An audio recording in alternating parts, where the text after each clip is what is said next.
두 번째 질환에 대해서 얘기했으면 합니다. 이번 그 진단 클래시피케이션 크라이테리아 보면서 이게 얼리 스테이지, 레이트 스테이지로 나는 게 예전 컴플리트, 인컴플리트 뭐 이거보다는 훨씬 이렇게 직관적이라고 할까요? 제가 훨씬 이해하기가 좋더라고요. 이렇게 분류가 된 것이 실제 저희가 임상에서 어떻게 적용이 될 수 있을지 좀 궁금합니다. 요번 지금 25개 이제 그 진단 크라이테리아 만든 것 중에서 제일 제가 보기에는 발전한 게 이 VKH 진단 기준인 것 같아요. 그래서 지금 봤더니 그 전에 제가 가지고 있던 여러 가지 궁금증이 요번에 이제 그게 많이 해소가 됐거든요.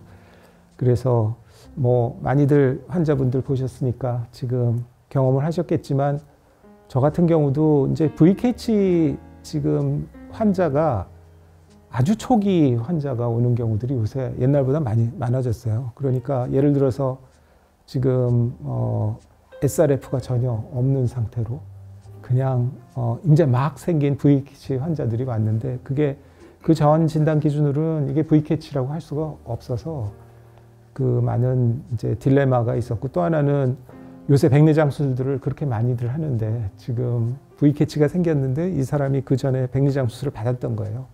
그러니까 그러면은 이게 지금 심파스틱 옵살미아로 가야 되는 건지 VKH로 가야 되는 건지 이제 모르는데 그 전에 이제 논문에도 여러 번 나왔었는데 과연 요새 굉장히 미니멀 트라우마로 수술하는 백내장 수술이 과연 그게 지금 그 VKH의 예외 기준이 돼야 되냐. 그게 요번 이제 진단 기준에서 지금 해소가 된 거고요.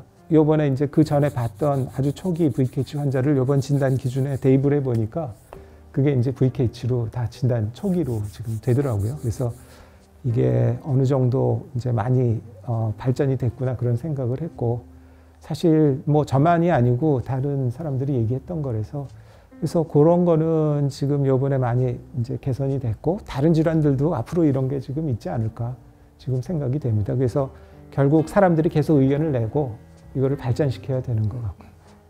그렇게 말씀하신 아주 초기에 RD가 없는 그런 환자들에서 요즘은 이제 OCT, EDI, OCT 이런 것도 이제 이미징을 많이 저희가 얻는데 코로이달 체인지를 저희가 볼 수 있으니까 그런 것들도 실제 받으시는지 실제 임상에서는 어떻게 하시는지 이미징 장비들이 많이 좋아지고 있어서 그것도 궁금합니다. 물론 도움을 받는데 그거는 두 선생님이 더 얘기를 잘해 주실 것 같습니다. 실장님 말씀하신 그런 SRD 없는 시러스 대체 없는 VKH 환자들 제가 몇 번 본 환자는 디스크가 양쪽이 하이프레임이 시뻘겋게 변하고 페뉴베티스가 뜨는데 이 환자 스테로이드 치료 안 하고 며칠 지나면 이제 SRD가 생기기 시작할 건데 EDI OCT 보면 두껍죠. 그리고 엔지오 찍어보면 아직 새어나오진 않지만 부글부글 끓고 있는 것 같고 ICG에서 패턴이 보이고 그러면 VKH로 진단하거든요. 회장 말씀하신 것처럼 전공의들 스터디 하다 보면 VKH 챕터가 되면 진단이 중요하잖아요. 근데 읽어주지도 못하겠어요. 너무 기존에 진단 기준이 길고 한번 쭉 다 읽다 보면 사실 뭐 머리에 잘 들어오지도 않고 너무 막 눈, 어깨 스테이지, 크로닉 스테이지 전부 다 쫙 한 번에 망라돼 있어서 그래서 이번에 VKH 진단 기준은 정말 너무 선명하게 실제로 임상에서 환자를 보는 느낌처럼 얼리 스테이지는 얼리만, 레이트 스테이지는 레이트만 이렇게 돼 있어서 정말 간결한 것 같고 OCT가 있잖아요. 그 셉테이트 그게 들어간 게 정말 네. OCT 그건 딱 진단만 보면 VKH다 진단할 수 있네요. OCT 소견이니까 도움이 많이 되는 것 같아요. 안과 선생님들 이제 좀 포도막염을 공부하신 분들은 VKH 전형적인 케이스는 진단이 어렵지는 않은 것 같은데 치료로 좀 제가 궁금한 게 있습니다. 실제 김민호 원장님 개원가에서 면역 억제제라든지 이제 하이도스 스테로이드를 환자 랩이라든지 그러니까 부작용에 대한 모니터나 이런 것들을 직접 하면서 약을 주기 전에 뭐 체스트 엑스레이 같은 걸 확인한다는 이런 게 쉽지가 않을 것 같은데 실제 어떻게 하시는지 궁금합니다. 실제로 하고 있어요. 저희 병원에 프로토콜 만들어가지고 종이를 복사해서 약 쓰기 전에 주고 약 쓰면서 계속 팔로우면서 줘서 근처 내과에서 하게 하고요. 예, 그래서 계속 팔로우 하는데 뭐 스테로이드도 쓰고 면역제 다 대부분 다 쓰시니까 근데 저는 아까 회장님도 오셔서 궁금한 게 이게 크로닉 스테이지 갔었을 때 선생님 그 허버트 말하는 블랙돛을 본다든지 EDI를 본다든지 하는데 과연 어떤 걸 기준으로 계속 치료를 하는 거죠. 왜냐하면 그런 거 없이 계속 팔로우를 하다 보면 5년 전에 찍었던 사진하고 지금 찍었던 사진 보면 중간에 염증이 거의 없었거든요. 블랙닷은 조금씩은 있는데 근데 선셋은 계속 진행하는 환자들 있잖아요. 겉으로 염증은 전혀 없는데 선셋이 계속 진행한다는 거는 계속 염증이 있다는 소리잖아요. 그죠? 그런 경우에는 눈에 띄는 염증이 없는데 치료를 해야 되는 건지 그런 환자들은 결국 그런 환자들이 시간이 지나면 아트로피가 잘 오더라고요. 옵틱 너브 아트로피까지. 그래서 제일 딜레마에 빠지는 게 이렇게 눈에 띄는 염증이 있으면 물론 치료를 하겠지만 별로 그렇게 염증은 안 보이는데 선셋이 계속 사진을 찍어보다 보면 계속 진행하는 환자들 있잖아요. 그런 건 어떻게 해야 되죠? 사실 뭐 김민호 선생님 말고 송지은 선생님, 뭐 김태환 선생님 다 그게 고민이실 것 같아요.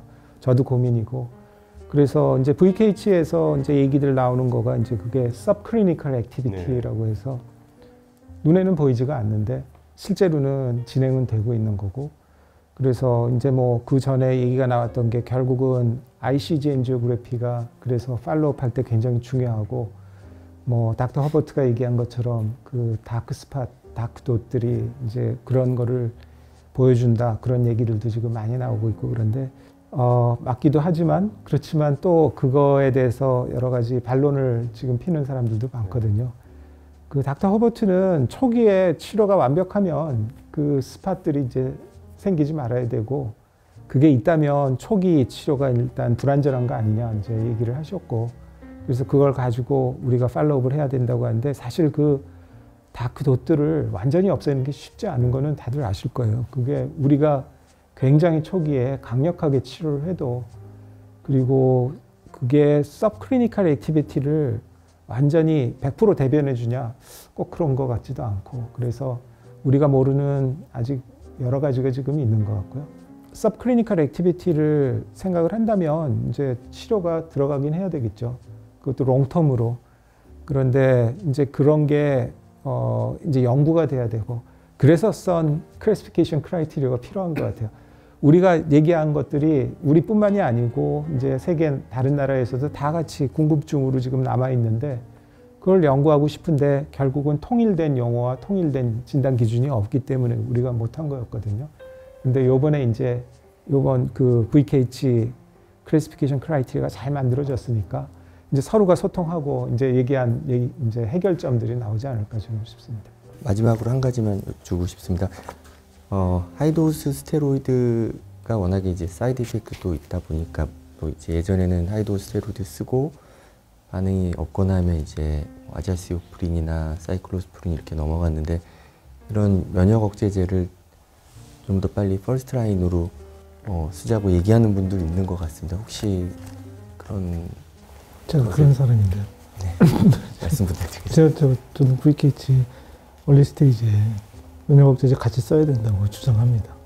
지금 말씀하신 그런 이유로 처음에 어깨 스테이지에 확 염증이 오고 그 멜라닌 피그먼트가 쫙 아토피에 빠지면서 어느 정도 디피그먼트 되는 건 맞는데 몇 개월 지나면 그게 그 다음에 서브클리니컬 인플라메이션 액티비티가 전혀 없다면 거기서 멈춰야 되는 게 맞거든요.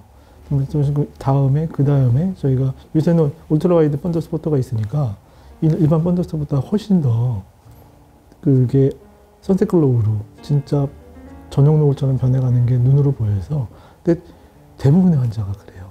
아주 심한 엑스데이티브 RD로 왔던 환자인 경우에는 그래서 결국은 면역 억제제를 써야 되고 스테로이드를 장기간 쓸 수는 없는 거고 환자한테 가장 맞는 면역 억제제를 적정한 용량으로 장기간 써야 되고 그게 배체는 반드시 그렇고 배체성 페니베이티스는 VKH도 그 그룹에 들어간다고 저는 항상 주장하거든요.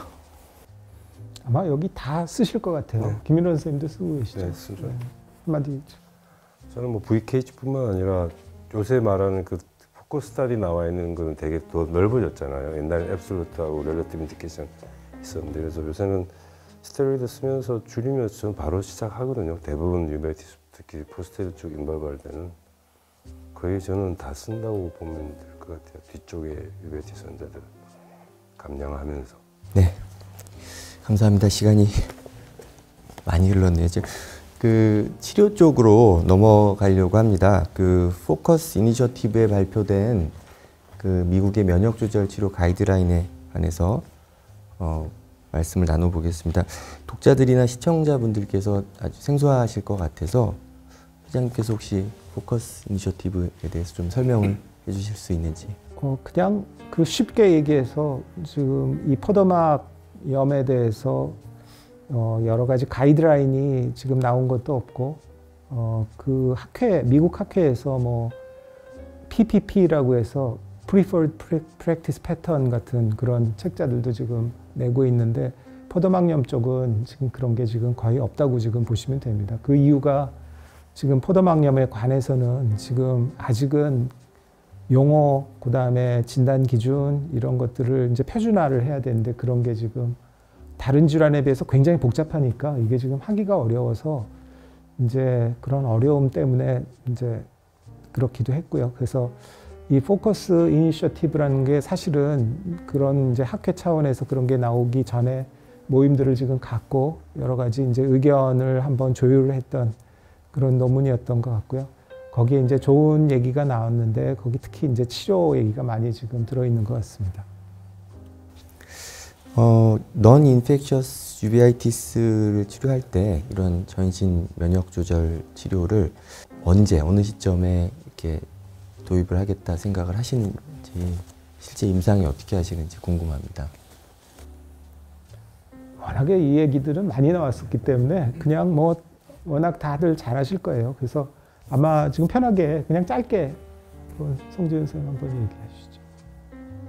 그게 비슷한 강의를 몇 번 했는데 제일 처음에 나온 거는 그 선 클래시피케이션보다 더 전에 AJ의 임팩트 팩터를 왕창 올려준 그냥 잡스 가이드라인이라고 아메리칸 유베이트 소사이티에서 면역 억제 치료를 언제 시작해야 되는지 그냥 그것도 익스퍼트 오피니언 형태로 아주 간단하게 스테로이드로 면역 조절 효과가 충분히 나타나지 않을 때 스테로이드를 일정 용량 이하로 면역 조절을 위해서 감량할 수 없을 때 컴플리케이션, 사이드 이펙트, 인톨러런스가 보일 때 면역 억제 치료를 해야 된다고 나왔던 건데 이 포커스에서는 굉장히 구체적으로 뭐 언제 이렇게 해야 된다고 주었던 것 같고요. 대부분 포도막염 환자를 많이 보시면 저보다 훨씬 더 경험 많으시니까 뭐 진단별로 아주 선명한 진짜 페뉴베이티스가 왔다. 이 환자는 재발 억제하기 위해서는 면역 억제를 해야 되는 거고 저 같은 경우 VKH도 거의 모든 환자 다 면역 억제 치료하고 있고요. 그런 환자의 진단 그리고 처음에 질환의 강도 또 치료를 하다가 스테로이드를 중단하고 경과 관찰할 때 재발하는 빈도나 재발하는 강도 또 환자가 스테로이드를 줬을 때 얼마나 잘 톨러런트한지 그런 것들을 종합적으로 고려하게 될 것 같습니다.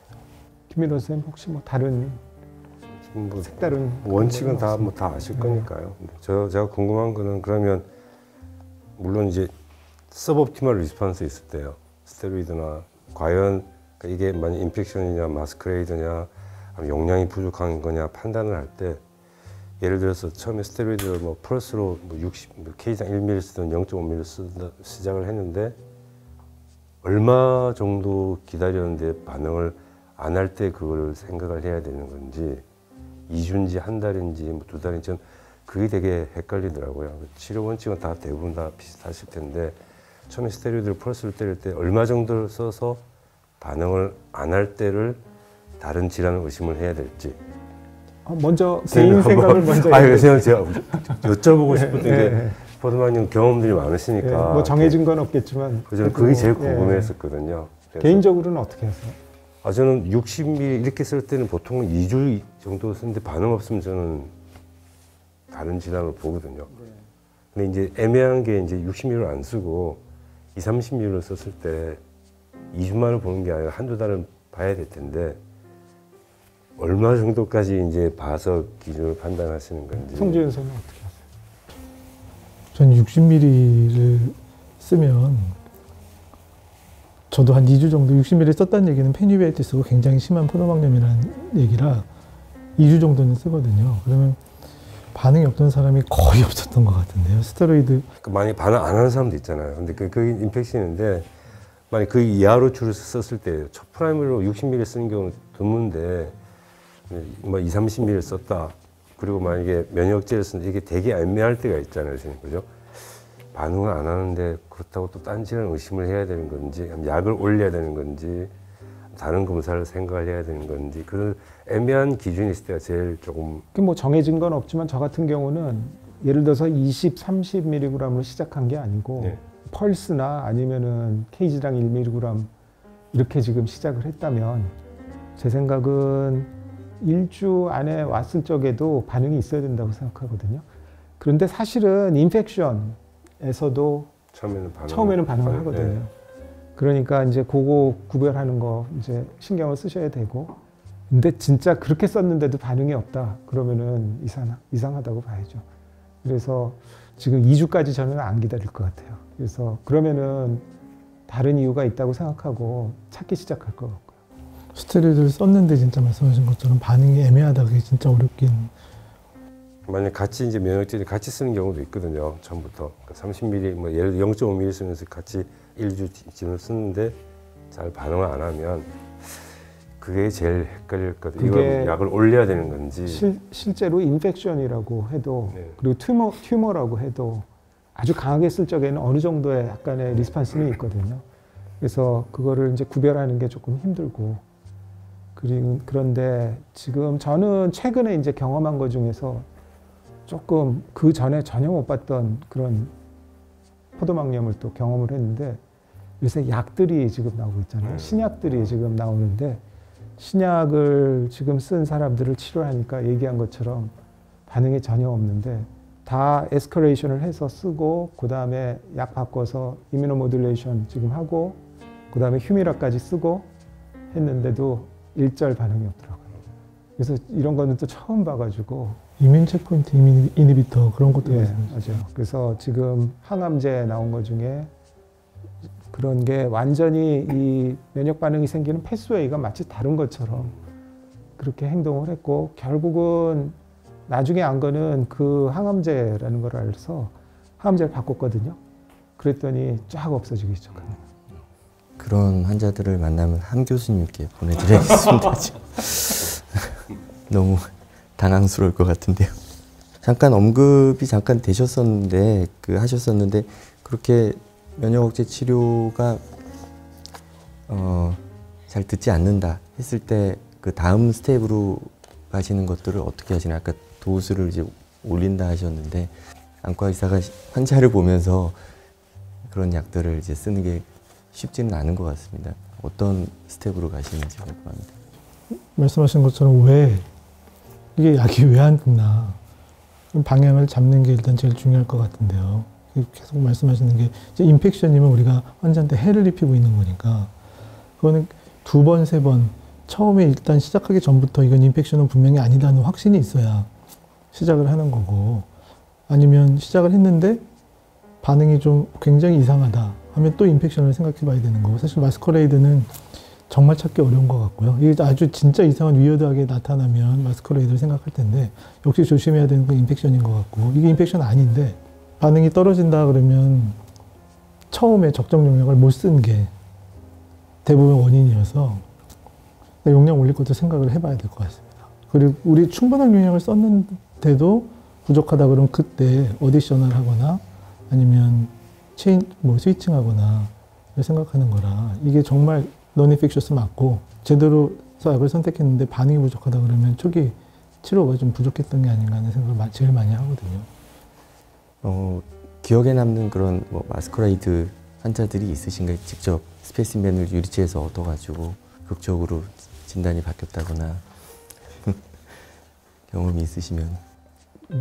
다들 여러 케이스들이 있으실 것 같고요. 저는 기억에 남는 걸 얘기하라고 하면 사실 이 마스커레이드 신드롬 중에 대표적인 거 림포마, 요새는 선생님들이 다 유능하셔가지고 일찍 진단들을 지금 내려주시는 경우가 많은데, 사실은 이전에는 이게 지금 몇 년 후에 이제 림포마인 거 알고 그런 경우가 지금 허다했었거든요.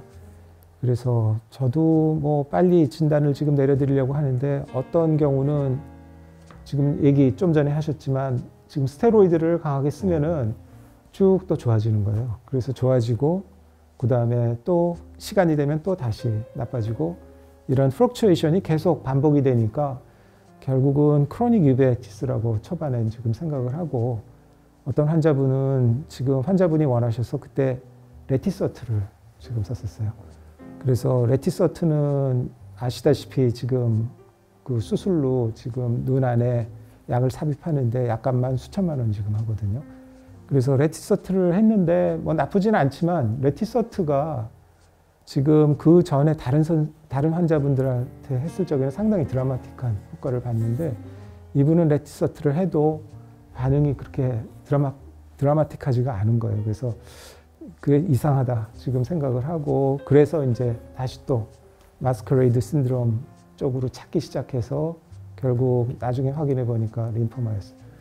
그래서 지금 그런 게 사실은 우리가 림포마도 빨리 발견할 수 있는 특징적인 게 뭐 있기도 한데 어떤 분들은 지금 그렇게 조금 좀 어렵기도 하고 그래서 상당히 그 지금 좀 계속적으로 우리가 노력하지 않으면 지금 진단 지금 빨리 해드리기가 쉽지는 않은 것 같습니다.